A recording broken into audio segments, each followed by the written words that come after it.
Hello everyone, this is Dr. Ruby and welcome to the Module 4 lectures. This is Part 1. It goes with your Chapter 10 in your textbook, Anatomy and Physiology of Muscle Tissue. In this chapter we will focus on the anatomy and physiology of a skeletal muscle. The two major tissue types, skeletal muscle tissue and muscular fascia, will be examined. On the next two slides you will see the objectives for this chapter. Again, I encourage you to use these objectives to study so that you are prepared for the quiz. An important part of studying and knowing this information is to know the key terms and words. So if you come across a word or term that you don't understand either in the lecture or the reading, make sure that you look it up. And if you haven't subscribed to the textbook resources, there's a really nice section there that goes through the terminology that's free to you with your textbook. So if you haven't accessed that yet, you may want to. Again, here's more objectives. There are three types of muscle tissue in the human body: cardiac muscle tissue, smooth muscle tissue, and skeletal muscle tissue. Skeletal muscle is striated in appearance and it is under voluntary control.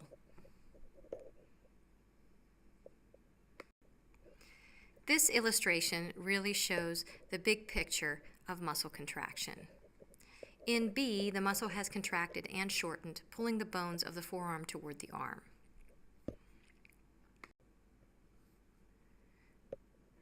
There are two major types of tissues in a skeletal muscle. There's skeletal muscle tissue and fibrous fascia connective tissue.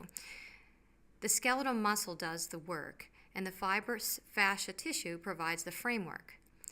Muscles do also contain nerves and blood vessels. This is a cross-section of a muscle attached via its tendon to a bone. It contains both muscle tissue and fibrous fascial tissue. This fibrous fascial tissue provides the framework in which the muscle does its work. A muscle cell is the same thing as a muscle fiber. These fibers may vary from a ½ inch to 20 inches in length, and these muscle fibers are bundled together in what we call fascicles.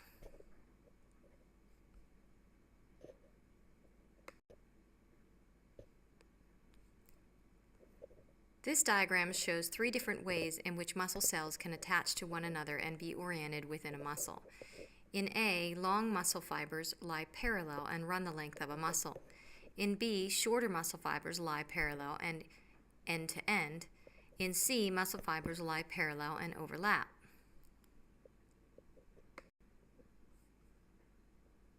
In this illustration, you can see the fascicles. Each fascicle is a bundle of muscle fibers that are separated from adjacent fascicles by fascia. Muscular fascia creates the structural organization of a muscle. The name of it depends on its location. It could be called endomysium, perimysium, or epimysium. If it is round and cord-like, it's a tendon. If it's flat and broad, it's an aponeurosis. Some textbooks use the phrase myofascial unit to replace muscle. One of the advantages of this approach is that it combines the muscle with its fascia. Pay attention to the figure above on the right. Note the large number of myofibrils that fill the sarcoplasm of the muscle fiber. These myofibrils run the entire length of the muscle fiber. A myofascial unit is a term for a muscle that specifically includes the tendons and the aponeuroses of the muscle, as well as the endomysium, perimysium, and epimysium. Myo refers to the muscular tissue component, and fascial refers to the fibrous fascial component.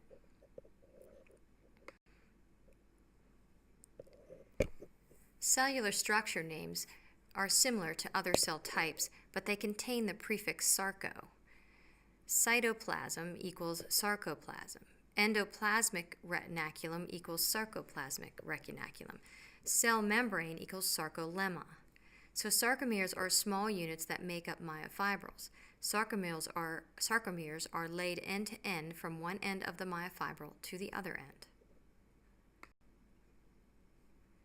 Muscle fibers contain myofibrils. They run longitudinally the length of the cell, and there are approximately 1,000 myofibrils per fiber. This is the structure of a sarcomere. Note the thick myosin filament at the center of the sarcomere and the thinner actin filaments attached to the Z-lines. Here are the objectives for section 10.2.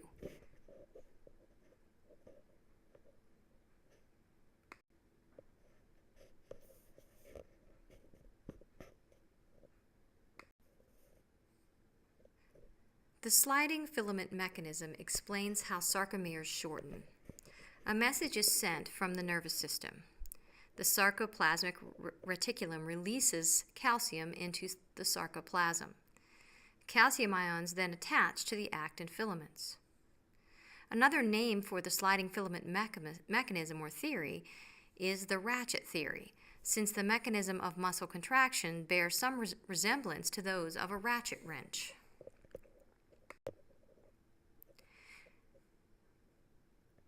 The myosin heads attach to the binding sites on the actin filaments.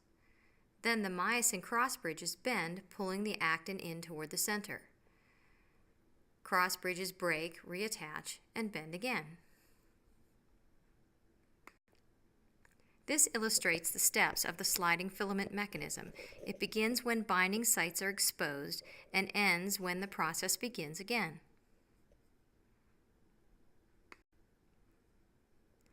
If the cross bridges succeed in bending, the sarcomere shortens toward its center as the muscle contracts. When the sarcomere is fully contracted, it's at its shortest length.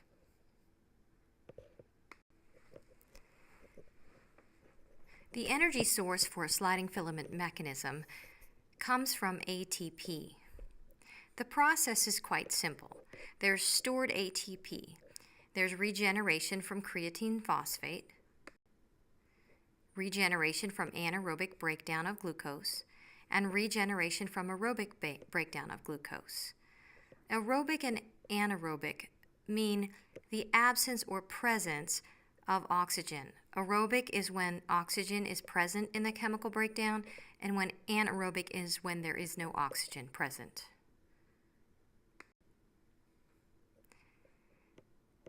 The energy source for the sliding filament often requires oxygen debt, the debt of oxygen that is needed to convert the buildup of lactic acid back to glucose. Oxygen debt is the reason we continue to breathe heavily after exercising vigorously.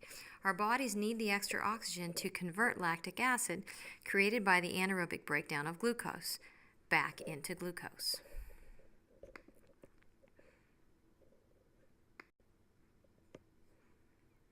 The nervous system also has control of muscle contraction. The muscle fibers cannot contract on their own.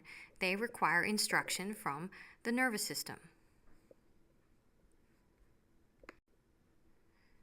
The nervous system has control through the neuromuscular junction where neurons meet muscle fibers. The muscles cannot contract on their own. They require signals from the nervous system.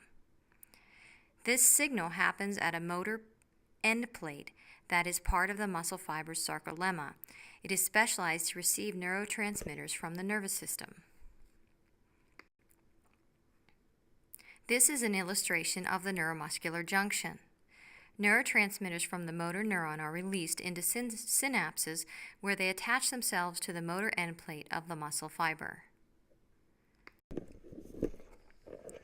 Once the neurotransmitters are bound to the motor end plate, an electrical impulse travels to the interior of the muscle fiber via the transverse tubules. These are also known as the T-tubules. When a motor neuron reaches a muscle, it branches numerous times to synapse with a number of muscle fibers. In this manner, a single motor neuron controls a number of muscle fibers. All motor units contain one motor neuron.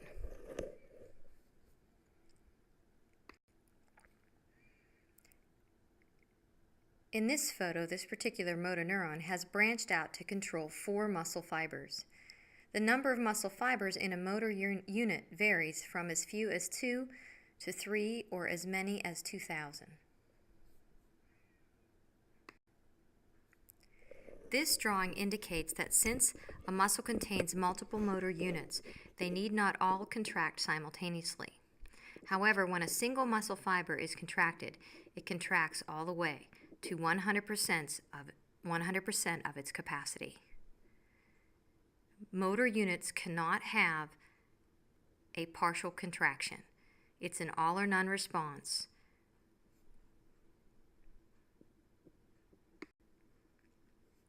Here are the objectives for Lesson 10.3.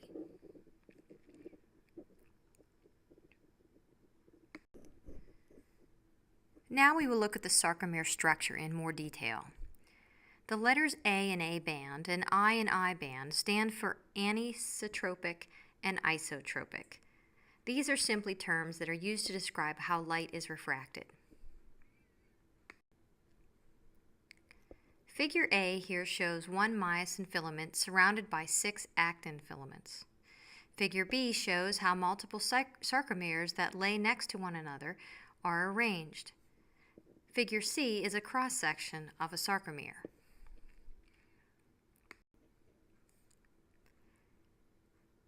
In the top diagram on this slide, you can see that there are 3 sarcomeres laid end to end. In actuality, there are 10,000 sarcomeres laid end to end in every inch of a myofibril.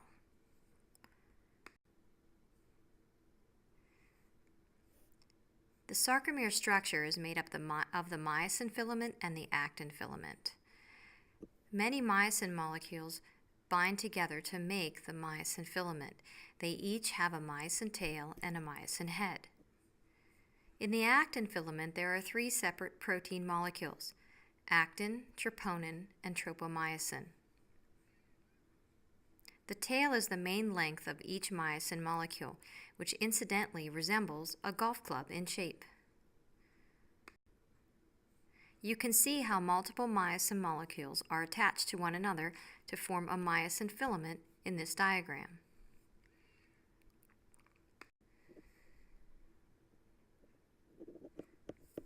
Tropomyosin molecules normally block the binding sites of actin. Troponin molecules have the ability to move tropomyosin out of the way so that the binding sites of actin are exposed. This occurs when calcium is present. The sliding filament mechanism has 4 basic steps. In step 1, the ATP molecule attaches to the myosin head. In step 2, calcium binds to the troponin molecule. In step 3, the myosin head attached to the exposed binding site of the actin filament. And in step 4, the myosin head bends, pulling the actin filament toward the center of the sarcomere. In this manner, a sarcomere shortens. If all of the sarcomeres of a myofibril shorten, the myofibril shortens. If all the myofibrils of a muscle fiber shorten, the muscle fiber shortens. When a number of muscle fibers shorten, the muscle shortens. This is how a concentric contraction works.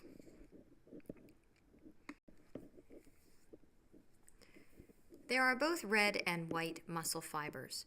Red fibers are red slow-twitch muscle fibers. White fibers are white fast-twitch muscle fibers. There is also a third category, which we call the intermediate twitch fibers. Although some conversion seems possible, for the most part, the ratio of red and white fibers in our bodies is genetically determined. Red fibers contract more slowly, white fibers contract more quickly. Every muscle has a mixture of red and white fibers. Myofascial meridians and tensegrity. Under the myofascial meridian theory, muscles operate within continuous lines of fascia that span across the body. This places muscles in a larger structural pattern. When a muscle's tendon attaches onto a bone, although most of its fibers usually do attach onto the bone itself, some of its fibers are continuous with the fascial fibers of an adjacent muscle's tendon. Figure A on this slide shows the superficial back line myofascial meridian, and figure B shows the superficial front line myofascial meridian. Figure C shows the lateral line myofascial meridian, and figure D shows the spiral line myofascial meridian. Figure E shows the superficial and deep front arm line myofascial meridians, and figure F shows the superficial and deep back arm line myofascial meridians. Figure G shows the back functional line myofascial meridian, and figure H shows the front functional line myofascial meridian. Figure I shows the deep front line myofascial meridian. The drawing on the right shows a myofascial meridian in a monkey hanging from a tree. The photo on the left shows a dissection of the superficial back line myofascial meridian of the body. Conceptually, if a strain occurs at one point along this myofascial meridian, effects of that strain could be felt in distant locations along the myofascial meridian. What are the origins of the word tensegrity? Well, the term tensegrity comes from the phrase tension integrity, and it was first used by a designer named R. Buckminster Fuller. Tensegrity means the structural and functional integrity of the body comes from tensile or pulling forces. If you look here at the diagrams, and on the left you can see the tensegrity, the compression members or the bones suspended by the tension elements or the myofascial meridians. Now to the right you see a diagram. This is a common representation used to teach tensegrity. It's a model that has some give to it. You've maybe seen them there. You can see them, they're toys sometimes where they have some give to them, but they have a solid structure. So this is just a model of what we think of when we talk about the concept of tensegrity. This concludes the first lecture for Module 4.